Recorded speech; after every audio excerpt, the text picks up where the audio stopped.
Привет, с вами Радио Вашингтон. Меня зовут Алексей Горбачев, и это подкаст «Американский фокус». Коротко и о самом главном из столицы США. Сегодня в выпуске.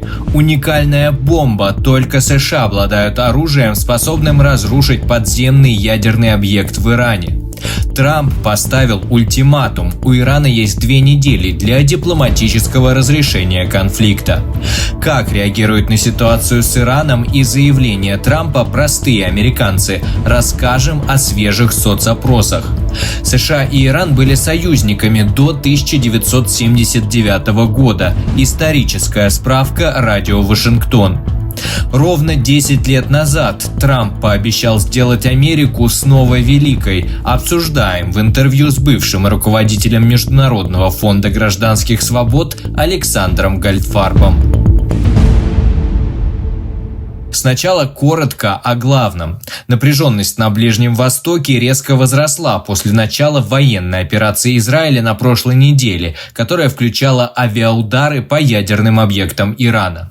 Боевые действия уже привели к жертвам среди гражданского населения обеих стран. Израиль продолжил удары, атакуя объекты, связанные с иранскими ракетными системами, и поразил десятки целей в Тегеране. В ответ Иран нанес удары по центральным и южным районам Израиля, включая здания Центра киберзащиты в Беэр-Шеве. Также были повреждены здания в районе порта Хайфы. 31 человек получили ранения. Сообщается, что с 13 июня в Израиле погибли не менее 24 человек, в Иране 224. В условиях войны мы не можем верифицировать сообщения воюющих сторон. На фоне обострения конфликта президент США Дональд Трамп заявил, что рассматривает возможность присоединения к израильской военной кампании и пригрозил начать бомбардировки иранских ядерных объектов. Трамп пообещал принять решение в течение 2 недель. Подробнее мы поговорим об этом в конце выпуска, но отмечу, что риторика Трампа изменилась. Ранее он настаивал на, цитата, «безоговорочной капитуляции Ирана», но теперь заявляет о значительном шансе на переговоры. Соединенные Штаты уже усиливают оборону Израиля, направляя дополнительные боевые корабли с ракетами-перехватчиками и пополняя запасы наземных перехватчиков. Дело в том, что Израиль столкнулся с истощением запасов высокотехнологичных ракетных перехватчиков «Стрела-3», что ставит под угрозу его оборонные возможности, если конфликт продолжится. Европейские официальные лица активно ищут дипломатический выход из конфликта. В пятницу в Женеве состоялась встреча ключевых европейских министров иностранных дел, представителей Франции, Великобритании, Германии и ряда стран Европейского Союза с Аббасом Аракчи. Европейцы стремятся добиться от Ирана уступок, включая предоставление гарантий по ограничению его ядерной программы и требования, цитата, «нулевого обогащения урана». Однако Иран заявляет, что не будет вести переговоры до прекращения огня. Министр иностранных дел Ирана Аракчи также подчеркнул, что Тегеран не может вести переговоры с Америкой, цитата, как с соучастником этого преступления. Особое беспокойство вызывает секретный ядерный объект Фордо в Иране, который, по данным экспертов, настолько глубоко находится в горе, что израильские бомбы вряд ли смогут его повредить. При этом только США обладают уникальной бомбой. Речь идет об американской корректируемой противобункерной авиационной бомбе, которая способна уничтожить Фордо. Также только Америка обладает самолетами, которые способны доставить эту бомбу. При этом для разрушения иранского ядерного объекта потребуется несколько волн атак. Иранский режим старается минимизировать информацию о происходящем. Тегеран ввел тотальное отключение от мирового интернета, оставляя своих граждан в неведении относительно происходящего. Конфликт продолжает развиваться, его исход остается неясным. Мой коллега Евгений Маслов о том, что на эту тему говорят в США. События в Иране на этой неделе вызвали не просто бурную, а взрывную реакцию в Соединенных Штатах. При этом реакция американской стороны охватывает сразу 3 сферы – общественную, политическую и военную. В условиях продолжающейся уже неделю эскалации конфликта между Израилем и Ираном Соединенные Штаты пока отдают предпочтение дипломатии, но сохраняя при этом опцию более жесткого решения с применением военной силы.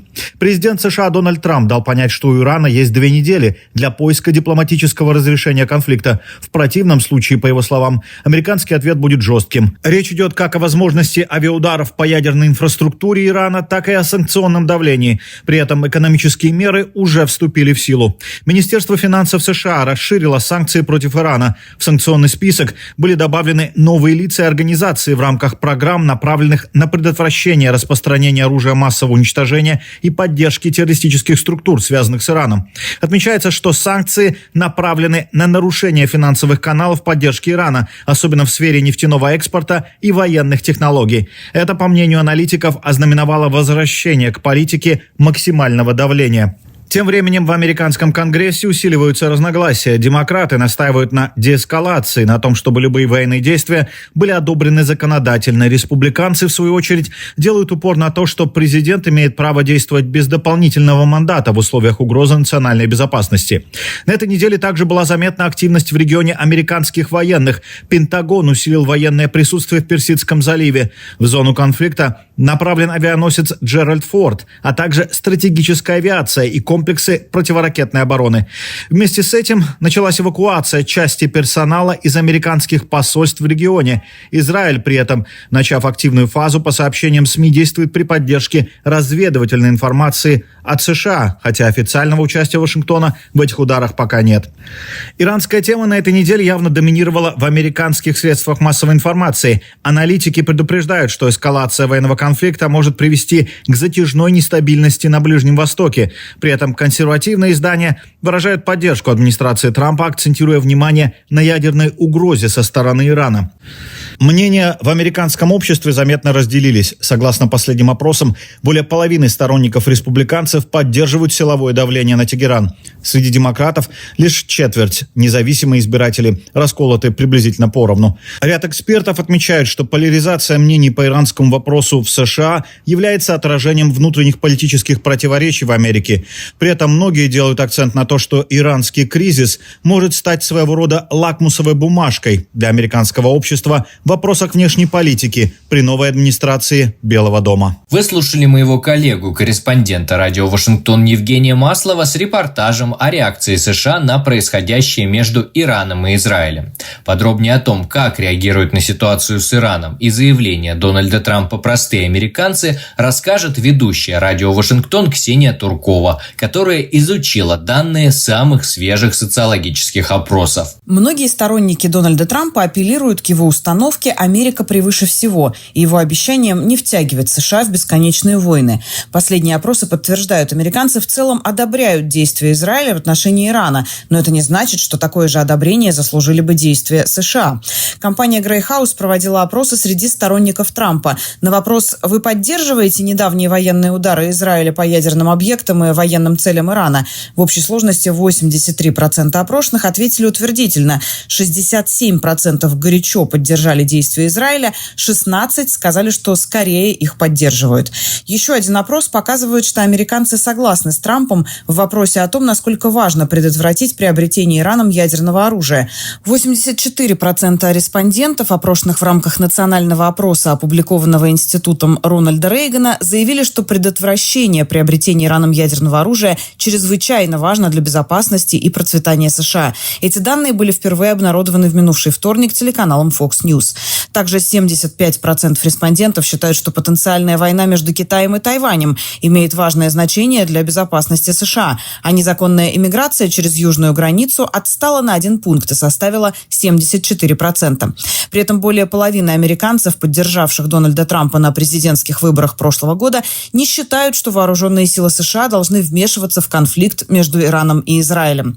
Новый совместный опрос издания Economist и организации YouGov, проведенный 13-16 июня, показал, что 53% избирателей Трампа считают, что США не должны вступать в войну, против 19%, которые считают, что американские военные должны это сделать. 60% всех опрошенных американцев согласились с тем, что США не должны вмешиваться. Что же касается опросов прошлых лет, то они показывали, что американцы в теории открыты для для военных действий. Вопрос только в том, насколько они считают ту или иную угрозу серьезной, а действия безотлагательными. Некоторые опросы показывали, что американцы действительно склонны рассматривать Иран как серьезную угрозу, и это мнение разделяют обе партии. Так, опрос Гэллоп, проведенный в прошлом году, показал, что 93% республиканцев и 70% демократов считают разработку Ираном ядерного оружия критической угрозой жизненно важным интересам Соединенных Штатов. В то же время опрос Pew Research Center, проведенный в прошлом году, показал, что 64% американцев считают Китай серьезной угрозой. 59% назвали такой угрозой Россию. Иран лишь на третьем месте, 42%. А еще в 2020 году, согласно опросу CBS News, только 14% американцев считали Иран настолько серьезной угрозой, чтобы решиться на немедленное военное вмешательство. Интересно также вспомнить, как реагировала американская общественность на действия администрации Трампа в отношении Ирана после авиаудара США, в результате которого был убит иранский генерал Сулеймани. Тогда более 40% американцев сказали, что считают авиаудар США, в результате которого был убит иранский генерал, правильным решением. Однако большинство, 54%, сказали, что подход администрации Трампа к Ирану увеличил вероятность крупного военного конфликта. Ксения Туркова, Радио Вашингтон. Президент США Дональд Трамп заявил, что примет решение о нанесении или не нанесении удара по ядерным объектам Ирана в течение 2 недель. Это очередной эпизод долгого противостояния двух государств, которые были союзниками. Подробности в исторической справке Радио Вашингтон. До свержения династии Пехлеви в 1979 году Иран, наряду с Саудовской Аравией, был ключевым союзником США в зоне Персидского залива. Иранские вооруженные силы были вооружены современным американским оружием, а иранские спецслужбы обучали израильские специалисты. К слову, Иран тогда был главным поставщиком нефти в Израиль. Все кардинально изменилось после прихода к власти режима аятоллы, то есть верховного лидера шиитов Хамейни. Хамейни, долгое время живший в Европе, сформулировал теорию политического шиизма, в том числе включающую необходимость подготовки к грядущему приходу Мессии, Махди, распространение шиизма в иных странах и на иных континентах, активное и открытое противостояние Западу, в первую очередь США и Израилю, который он считал наиболее серьезной угрозой исламу. Прозападный режим Шаха был непопулярен в Иране, но после его краха иранцы получили еще более жестокую диктатуру религиозной иерархии. Преемники Хамейни, верховные лидеры Ирана, контролируют процесс избрания президентов и парламентов, им подчиняются спецслужбы и вооруженные силы, они имеют даже свои силовые структуры – корпус стражи исламской революции и милицию Басидж. Основой массовой идеологии современного Ирана стал антиамериканизм в версии Хамейни. Захваченный комплекс американского посольства в Тегеране используется в качестве музея соответствующей экспозиции. США и Иран не поддерживают дипотношений. Иранские лидеры, регулярно приезжающие в Нью-Йорк на сессии Генассамблеи ООН, используют эту трибуну для проклятий в адрес Вашингтона. При этом в США живет крупнейшая иранская община за пределами Ирана и сын последнего шаха, ставший одним из лидеров светской иранской оппозиции. Современный Иран практикует политические убийства, терроризм, поддержку террористических структур и развивает ядерную программу, несмотря на многочисленные попытки ООН помешать этому. Перспектива обретения наиболее разрушительного оружия государством, которым управляют религиозные фанатики, считающие своей главной целью подготовку к концу света и финальной битве добра со злом, не вызывает восторга международного сообщества. Противостояние США и Ирана продолжается уже много десятилетий. Иран регулярно берет граждан США в заложники. Иранские прокси неоднократно атаковали американские базы и корабли, а также американских союзников. США вынуждены держать в Персидском заливе крупную группировку, чтобы защитить критически важный для мировой экономики транспортный коридор от иранских атак и иранских мин. Вашингтон ввел в отношении Ирана крупномасштабные секторальные санкции. Однако прямые военные столкновения американских и иранских войск происходили относительно редко и не приводили к необратимым последствиям. Все это может измениться в ближайшем будущем. Вы слушали историческую справку «Радио Вашингтон». В заключение подкаста хочу рассказать вам об интересной годовщине. Июнь 2015 года, ровно 10 лет назад, Дональд Трамп спускается по золотому эскалатору в нью-йоркской Трамп Тауэр. Трамп говорит о нелегальных иммигрантах, о стене, о потере страны и о том, что только он способен сделать Америку снова великой. Тогда эти слова вызвали шок и недоумение у многих, особенно в Нью-Йорке, городе, где он вырос, где его знали как эксцентричного девелопера, тусовщика и телеведущего. Именно 10 лет назад началась борьба Трампа за Белый дом и одна из самых спорных эпох в истории современных Соединенных Штатов. О ключевых моментах, первого и второго срока президентства Дональда Трампа Нина Вишнева поговорила с жителем Нью-Йорка, общественным деятелем, бывшим руководителем Международного фонда гражданских свобод Александром Гольдфарбом. Александр, вы сколько лет живете в Нью-Йорке? С 81 года. Это значит будет сколько? 44 года. Первый раз вы о Трампе когда услышали? Наверное, когда он там девелопер и свои дела ушел. Тогда была авиалиния между Нью-Йорком и Бостоном, и шаттл такой был. И Нью-Йорком и Вашингтоном назывался Трамп шаттл. И вы пользовались? Конечно, он потом лопнул. Но потом прошли годы, и ровно 10 лет тому назад, в июне, спускаясь по своей знаменитой золотой лестнице в своем Трамп-Тауэр, Дональд Трамп объявил о том, что он будет баллотироваться на пост президента Соединенных Штатов. Я официально баллотируюсь на пост президента Соединенных Штатов, и мы снова сделаем нашу страну великой.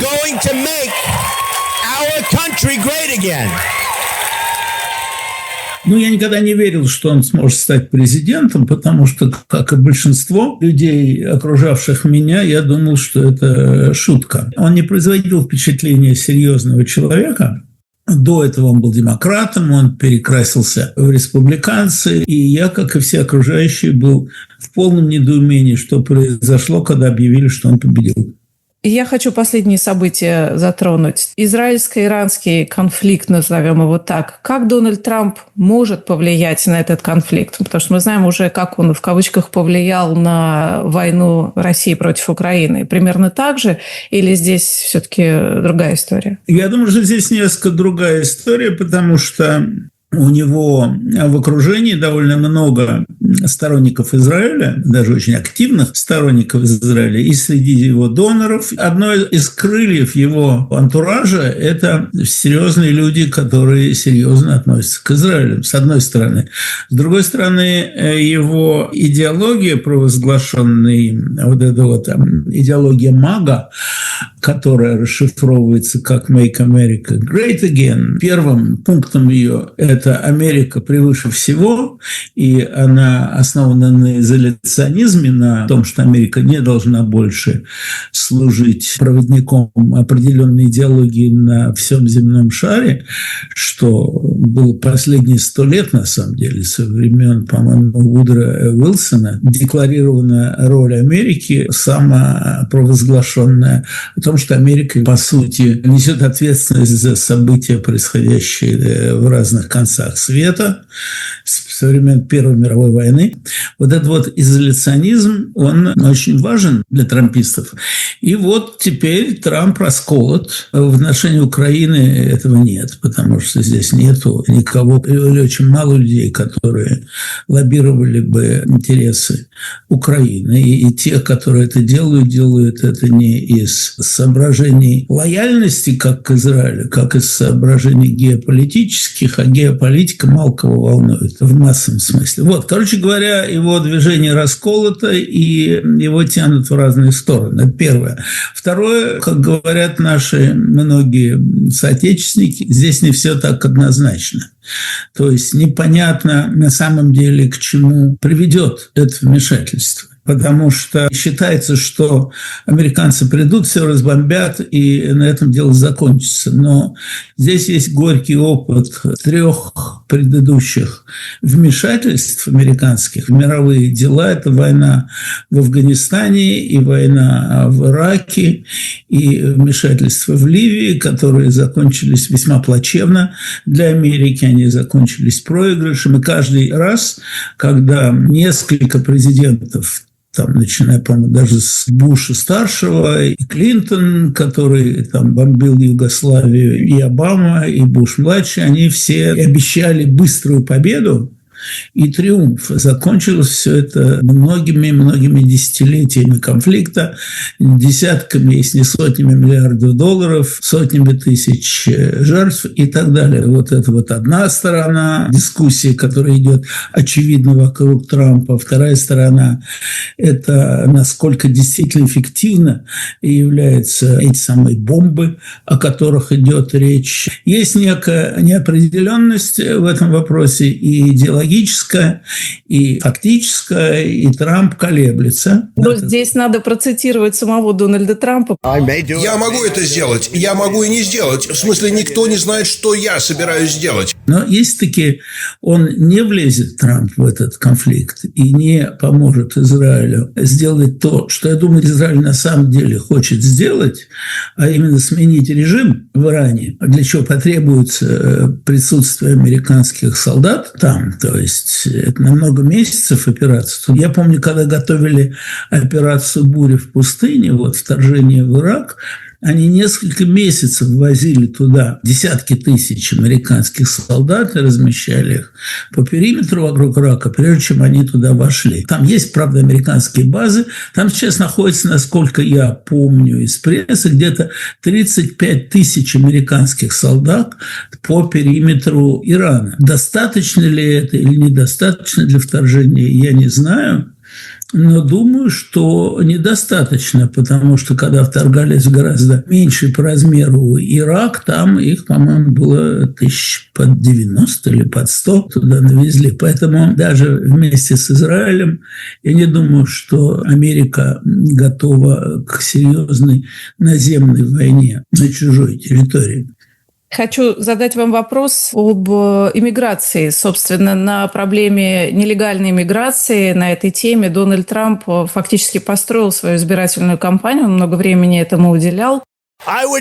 Я бы построил большую стену. Никто не строит стены лучше меня, поверьте мне. И я построю их очень недорого. И то, что мы видим и в Лос-Анджелесе, и теперь в Нью-Йорке, эти рейды иммиграционной полиции, это тоже следствие политики Трампа.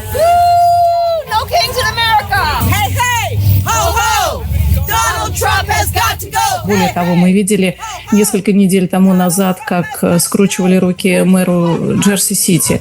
Мы видели, как вели себя вот эти службы в Лос-Анджелесе, когда повалили на пол буквально лицом в пол сенатора штата Калифорния Падию. Мы видели, как в Нью-Йорке нью-йоркского политика Лендера точно так же арестовали внутри здания, где находится иммиграционный суд. Это все следствие вот этой политики, то есть Трамп разрешил так себя вести им с людьми? Я думаю, что да. С точки зрения самой проблемы нелегальной иммиграции это ничего не решает, потому что при всех его мероприятиях, шумных и разнесенных на весь свет с помощью СМИ, вот в последние месяцы он таки не выслал больше народу, чем высылал, скажем, Обама. Да? Только Обама делал это тихо, в общем, в рамках закона, и отлавливал нелегалов и их высылал, и это не замечалось как-то. А вот сейчас это все сопровождается шумной, идеологизированной кампанией и используется для других целей. Она используется для, так сказать, внутриполитических разборок правых и левых. Я буду величайшим президентом, которого когда-либо создавал Бог. Говорю вам. Если можно было бы описать одним или двумя словами вот эти 10 лет с того момента, когда Дональд Трамп объявил о том, что он начинает президентскую кампанию, вот сейчас, какое выражение или какую фразу вы подобрали бы для этого? Я неожиданно прозрел. Я не ожидал, что в Америке с ее, так сказать, устоявшейся демократией, демократическими традициями возможен такой всплеск авторитаризма и такое огромное количество людей, в общем, половина населения, которые готовы отказаться от того, чему нас всех учили еще в детстве, а потом уже и здесь на практике, от системы демократических свобод, прав, сдержек и противовесов, всего политического устройства, готовы отказаться ради, удовлетворения своих личных психологических тараканов. Вот эта вот мозаика разного рода интересов и создала эту самую коалицию, которая захватила контроль над республиканской партией и перевернула полностью идеологию. И вот это для меня было полной неожиданностью. Так что я бы назвал эти 10 лет, эпитет, который я бы подобрал, это удивление. Вот такого я совершенно не ожидал от американского народа. Sadly, the American dream is dead. К сожалению, американская мечта умерла. Но если меня выберут президентом, я верну ее больше, лучше и сильнее, чем когда-либо прежде. И мы снова сделаем Америку великой. And we will make America great again. Как говорил Ленин, идея, овладевшая массами, это великая сила. Вот здесь есть идея трампизма, овладевшая массами. Но еще дело здесь в слабости другой стороны. Либеральной, образованной, так сказать, просвещенной, цивилизованной Америки, которая тоже казалась слабой, раздробленной, разрозненной и, главное, лишенной мощных лидеров, которые могли бы всему этому противостоять, и вот баланс сместился в сторону трампизма. Чем все закончится, непонятно, потому что все идет к тому, что на следующих выборах Трамп, скорее всего, проиграет. Он слишком много наломал дров, но это можно надеяться, а потом неизвестный проигравший, он признает этот проигрыш или снова выведет своих штурмовиков на улицы Вашингтона, и на этот раз им будет легче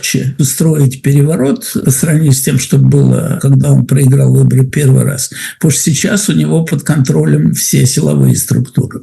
Ну или будем ждать, кто спустится по демократическому эскалатору, какой лидер, и дальше уже ситуация будет как-то выравниваться. Все-таки баланс сил в природе никто не отменял. This is going to be an election. Это будут выборы, основанные на компетентности, потому что все устали от разных милых людей, устали от того, что их обманывают во всем мире. Ripped off by everybody in the world. Вы слушали интервью Нины Вишневой с общественным деятелем Александром Гольдфарбом. На этом на сегодня все. С вами был Алексей Горбачев и подкаст «Американский фокус». Главные новости из столицы США. Вы можете поддержать независимую журналистику, нажав на кнопку пожертвований в описании к подкасту на YouTube. Также не забывайте поставить лайк к этому выпуску и поделиться подкастом с друзьями. До встречи на следующей неделе.